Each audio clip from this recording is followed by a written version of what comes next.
L'opposition burkinabé a estimé lundi que le double scrutin présidentiel et législatif de dimanche était émaillé de fraude, réitérant sa menace de ne pas accepter des résultats entachés d'irrégularités. De manière générale, tous les observateurs sont unanimes pour dire que la CENI a failli dans l'organisation administrative et pratique des élections du 22 novembre 2020, toute chose qui nous amène à émettre de très fortes réserves sur la sincérité et la crédibilité des résultats.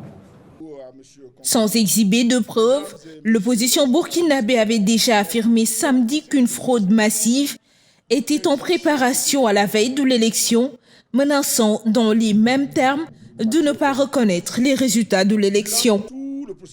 En tout état de cause, les signataires de l'accord politique de l'opposition n'accepteront pas des résultats entachés d'irrégularité et qui ne reflètent pas la volonté du peuple burkinabé.